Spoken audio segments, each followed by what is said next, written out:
Hello मेरे प्यारे दोस्तों, BLR क्लासेस में आपका स्वागत है। और आज हम आपके लिए लेकर आए हैं 25 महत्वपूर्ण सवाल जो कि एग्ज़ाम के दृष्टि से बहुत ही महत्वपूर्ण है। और चलते हैं इसके पहले सवाल की ओर, जो कि इस प्रकार है। सबसे हल्का भारतीय लड़ाकू विमान का नाम क्या है?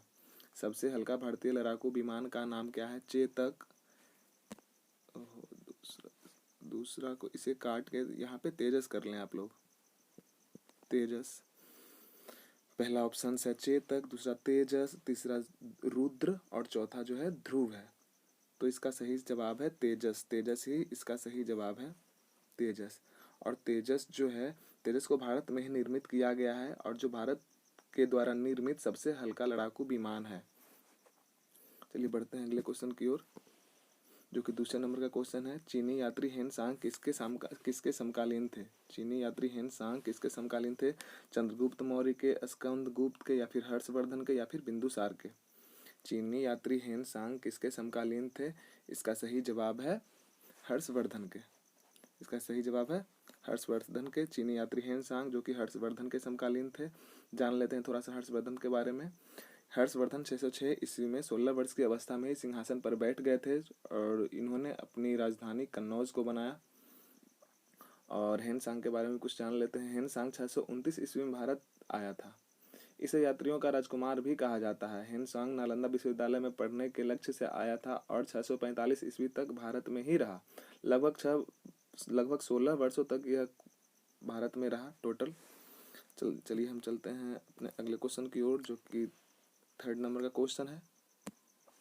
हमारे देश के संविधान में मूल कर्तव्यों की संख्या कितनी है? हमारे देश के संविधान में मूल कर्तव्यों की संख्या कितनी है? 8, 9, 10 या फिर 11? इसका सही जवाब है 11। मूल कर्तव्यों की संख्या हमारे संविधान में 11 है। ये पहले 10 थी और इसको बढ़ा के 11 कर दिया गया है। और हम 11 में से कुछ जो है वो शायद आप सबको पता ही होगा, जो कि है सार्वजनिक संपत्ति की रक्षा करना और जो हमारे देश के जो समृद्ध विरासत है उसको बचा के रखना। और इसी प्रकार जो है आप लोग देख लीजिएगा। चलते हैं हम अपने अगले क्वेश्चन की ओर, जो कि 4 नंबर का क्वेश्चन है। विद्युत क्षेत्र का मान किसके बराबर होता है? विद्युत क्षेत्र का मान किसके बराबर होता है? विद्युत गति के, विद्युत चालकता की, या फिर विद्युत द्विध्रुव की, या फिर विद्युत फ्लक्स की? इसका सही जवाब है डी, विद्युत फ्लक्स की। विद्युत क्षेत्र विद्युत फ्लक्स के बराबर होती है। चलिए चलते हैं हम अपने अगले क्वेश्चन की ओर, जो कि 5 नंबर का क्वेश्चन है। संसद के दोनों सदनों की संयुक्त बैठक की अध्यक्षता कौन करता है? प्रधानमंत्री, या फिर राष्ट्रपति, लोकसभा अध्यक्ष, या फिर राज्यसभा के सभापति? क्वेश्चन है संसद के दोनों सदनों के संयुक्त बैठक की अध्यक्षता कौन करते हैं? इसका सही जवाब है लोकसभा के अध्यक्ष। इसका सही जवाब है लोकसभा का अध्यक्ष। इसका सही जवाब है लोकसभा का अध्यक्ष। और अगर किसी विधेयक को लेकर राज्यसभा और लोकसभा में मतभेद हो जाता है, तो आर्टिकल 108 के तहत राष्ट्रपति संयुक्त बैठक को बुला सकते हैं। बुलाना जो काम है वो राष्ट्रपति का काम है, पर बुलाने के बाद जो बैठक शुरू होता है उसकी अध्यक्षता कौन करते हैं? लोकसभा के अध्यक्ष करते हैं। इसको ध्यान रखिएगा। चलते हैं अपने अगले क्वेश्चन की ओर, जो कि 6 नंबर का क्वेश्चन है।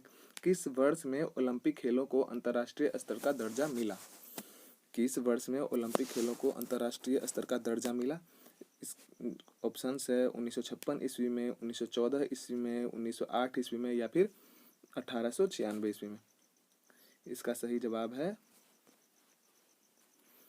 1908 ईस्वी में। 1908 ईस्वी में ओलंपिक खेल को अंतर्राष्ट्रीय स्तर का दर्जा मिला। चलिए ओलंपिक खेल जो है इसके बारे में कुछ जान लेते हैं।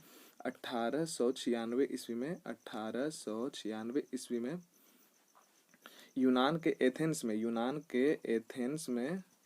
एथेंस में ओलंपिक खेल की शुरुआत हुई, पर उसे अंतर्राष्ट्रीय स्तर का दर्जा 1908 में मिला। 1896 से हो रहा था, पर इसको अंतर्राष्ट्रीय स्तर का दर्जा 1908 में मिला। इसका ये कारण है कि इसमें जो सभी देश थे पहले इंटरेस्ट ले नहीं रहे थे, पर बाद में जो ज़्यादातर देश हैं इसे सहमत हुए और इसे 1908 में अंतर्राष्ट्रीय दर्जा मिला। चलिए चलते हैं हम अपने अगले क्वेश्चन की ओर, जो कि 7वें नंबर का क्वेश्चन है। रेगुर मिट्टी को किस नाम से जाना जाता है? रेगुर मिट्टी को और किस नाम से जाना जाता है? ऑप्शन है जलोर मिट्टी, काली मिट्टी, मरुस्थलीय मिट्टी या फिर पर्वतीय मिट्टी। रेगुर मिट्टी को और किस नाम से जाना जाता है? इसका सही जवाब है काली मिट्टी। काली मिट्टी को रेगुर मिट्टी के नाम से भी जाना जाता है। और इसे किस किस नाम से जाना जाता है?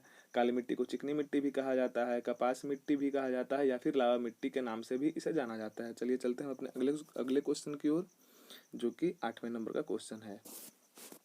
गढ़जत की पहाड़ियाँ किस राज्य में स्थित है? गढ़जत की पहाड़ियाँ किस राज्य में स्थित है? आंध्र प्रदेश में, उड़ीसा में, कर्नाटका में, और अगला जो, या फिर महाराष्ट्र में। गढ़जत की पहाड़ियाँ किस राज्य में स्थित हैं? आंध्र प्रदेश में, उड़ीसा में, कर्नाटक में या फिर गुजरात में। इसका सही जवाब है उड़ीसा में। इसका सही जवाब है उड़ीसा में। गढ़जत की पहाड़ियाँ उड़ीसा में है। तो इसके बारे में और कुछ जान लेते हैं।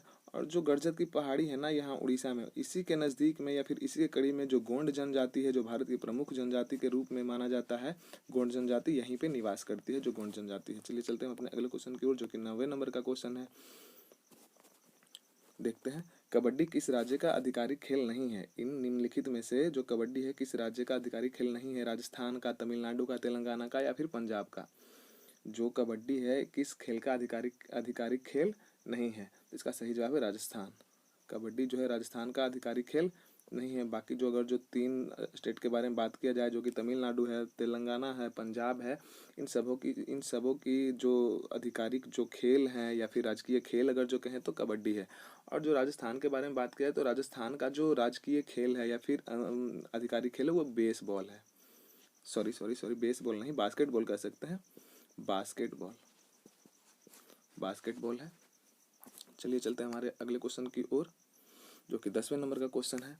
बौद्ध तीर्थ स्थान के लिए प्रसिद्ध इसे दौत कर लीजिएगा, दौत।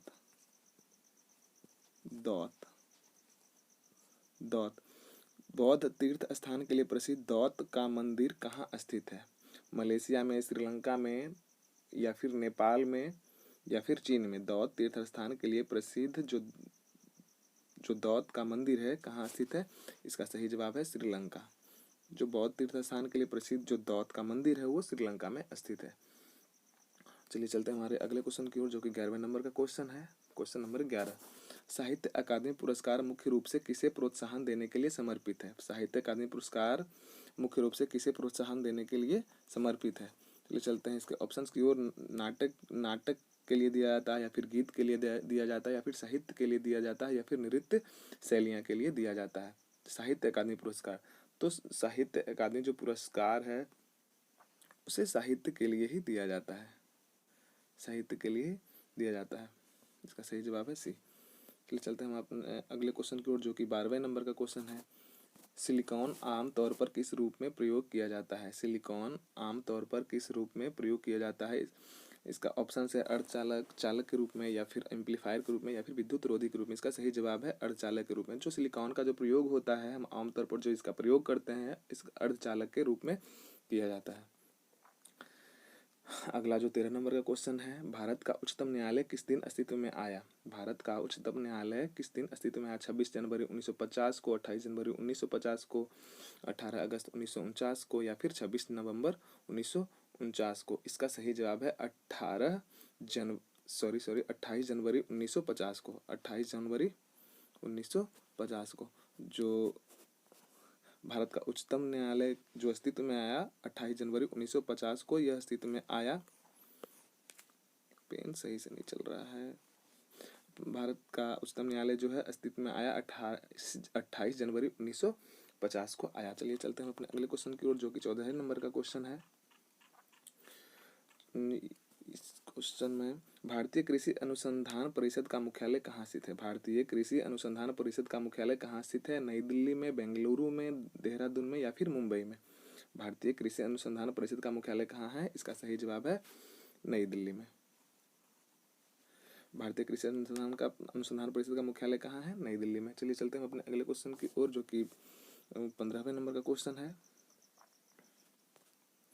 विश्व में मैंग्रोव वनों का सबसे बड़ा क्षेत्र निम्न में कहाँ स्थित है?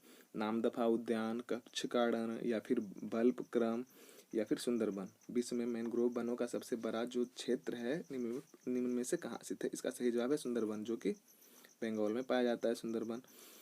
और इनके बारे में कुछ जान लिया जाए, जो कि नामदफा उद्यान के बारे में पहले जान लेते हैं। नामदफा कहाँ है? या फिर नामदफा उद्यान जो है मेघालय में स्थित है। नामदफा जो है मेघालय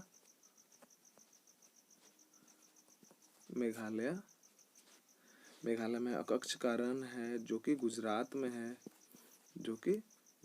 में है, और जो बल्ब क्रम है, ये जो बल्ब क्रम है, ये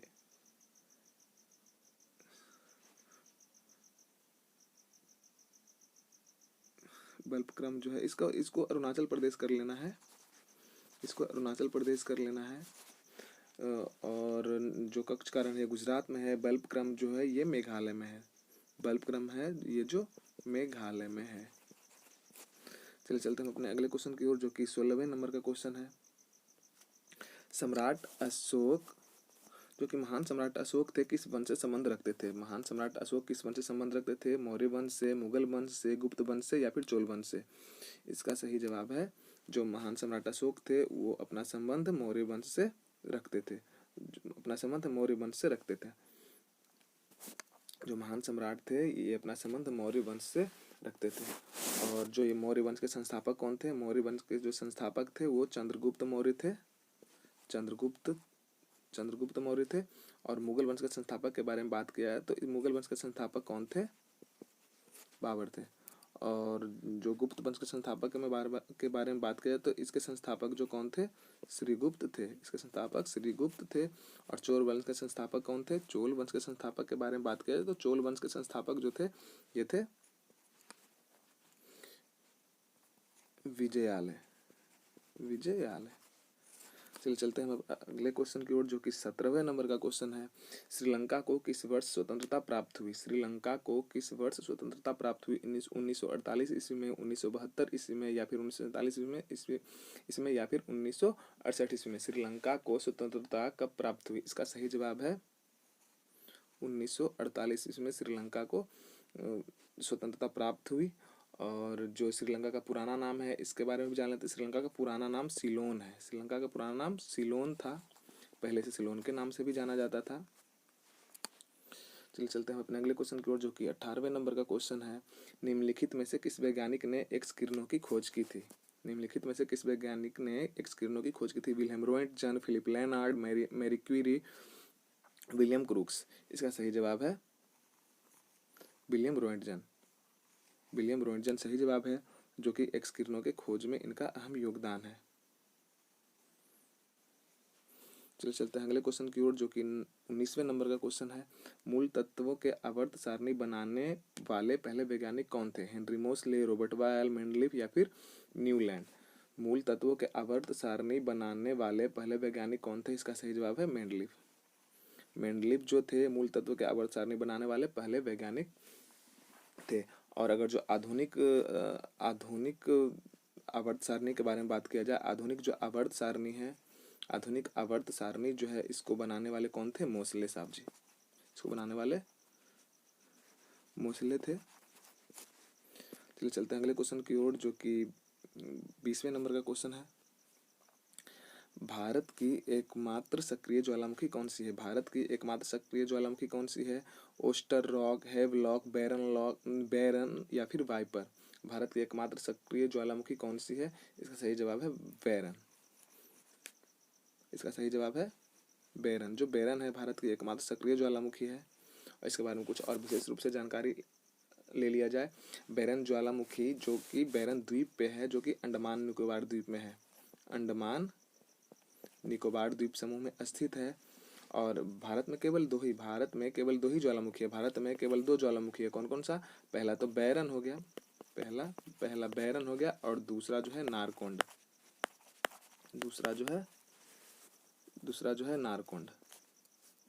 चलिए चलते हैं हम अपने अगले क्वेश्चन की ओर। इससे पहले हम आपको कुछ बता दें, अगर जो आपको अच्छा लगे तो बताइएगा ज़रूर कमेंट में, और आपका कितना मार्क्स आ रहा है वो भी ज़रूर बताना है। 5 क्वेश्चन अभी और बचे हुए हैं। कुछ बताना चाहेंगे। क्यों डरें कि ज़िंदगी में क्या होगा, क्यों डरें कि ज़िंदगी में क्या होगा, हर वक्त क्यों सोचे कि बुरा होगा। बस बढ़ते रहिए अपनी मंजिल की ओर, हमें कुछ मिले या ना मिले। बस बढ़ते रहिए अपनी मंजिल की ओर, हमें कुछ मिले या ना मिले, तजुर्बा तो नया होगा। बस तजुर्बा लेते रहिए। इससे डरना नहीं है कि हमें कुछ मिलेगा या फिर नहीं मिलेगा, हम इस रास्ते पर ना चलें, या फिर बहुत मेहनत है। मेहनत कीजिए, मेहनत के सिवाय हमें कुछ और नहीं करना है, बस मेहनत ही करना है। तो मेहनत करते रहिए, एक न एक दिन ज़रूर आप अपने मंजिल तक अवश्य पहुँचेंगे। चलिए चलते हैं अपने अगले क्वेश्चन की ओर, जो कि 21वें नंबर का क्वेश्चन है। भारत की प्रमुख पर्वत श्रृंखला में निम्नलिखित में से कौन सी शामिल नहीं है। भारत की प्रमुख पर्वत श्रृंखला में निम्नलिखित में कौन शामिल नहीं है। विंध्य पर्वत, हिंदू कुश पर्वत, अरावली पर्वत या फिर सतपुरा पर्वत। इसका सही जवाब है हिंदू कुश पर्वत। हिंदू कुश जो पर्वत है भारत की प्रमुख पर्वत श्रृंखला में शामिल नहीं है। अगर जो हिंदू कुश के बारे में बात किया जाए तो ये अफ़गानिस्तान में है। इसके वजह से हिंदू कुश जो है ये अफ़गानिस्तान में है।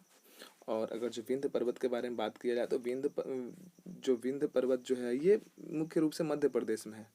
मुख्य रूप से जो विंध्य है ये मध्य प्रदेश में है, एमपी में है। और अगर जो अरावली के बारे में बात किया तो अरावली किन्हीं को बताने की जरूरत नहीं है। वैसे अरावली के बारे में तो सभी जानते होंगे, ये राजस्थान में है, मुख्य रूप से राजस्थान में है। सतपुड़ा के बारे में बात किया तो सतपुड़ा जो है ये गुजरात। सतपुड़ा के बारे में बात किया तो सतपुड़ा की जो पहाड़ी है, सतपुड़ा की जो पहाड़ी है ये गुजरात से महाराष्ट्र होते हुए मध्य प्रदेश,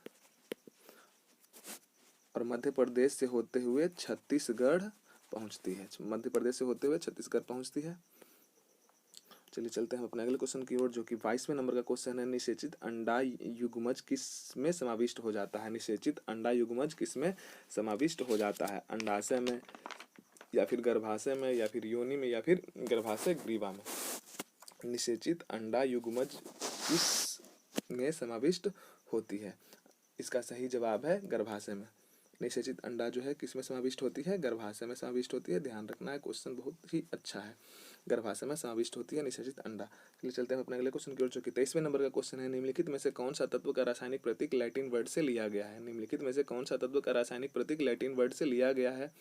चलिए हम आते हैं ऑप्शंस की ओर, जो कि एल्युमिनियम है, क्लोरीन है, कार्बन है और आयोडीन है। एल्युमिनियम का जो इंडिकेशन होता है, एल्युमिनियम का इंडिकेशन Al से किया जाता है, क्लोरीन का Cl से किया जाता है, कार्बन का C से किया जाता है, आयरन का Fe से किया जाता है। तो ये सबसे डिफर लग रहा है। आयरन जो है Fe सबसे डिफर लग रहा है। इसका मतलब सही आंसर यही होगा। आयरन जो है Fe कहाँ से लिया गया है, लैटिन वर्ड से लिया गया है। चलिए चलते हैं अपने अगले क्वेश्चन की ओर, जो कि 24वें नंबर का क्वेश्चन है।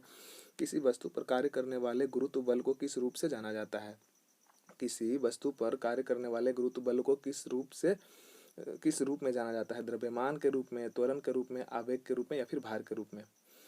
इसका सही जवाब है भार के रूप में। चलिए चलते हैं हम अपने अगले क्वेश्चन की ओर, जो कि अंतिम क्वेश्चन है। जब कोई वस्तु वृत्तीय पथ पर गति करती है तो घूर्णन करते हुए वस्तु पर केंद्र की ओर से लगने वाली बल क्या कहलाती है। जब कोई वस्तु वृत्तीय पथ पर गति करती है तो घूर्णन करती हुई वस्तु पर केंद्र की ओर से लगने वाली बल क्या कहलाती है। ये जो BLR क्लासेस है इसको सब्सक्राइब करें, लाइक करें और अपने दोस्तों के साथ में ज़रूर शेयर करें। और नोटिफिकेशन बेल को भी दबा देना है। नोटिफिकेशन बेल को दबाने से ऐसा होगा कि आपके पास जब भी हम वीडियो डालेंगे तो आपके पास पहले पहुंचेगा और आप जानकारी ले पाएंगे। इसका सही जवाब है अभिकेंद्रीय बल।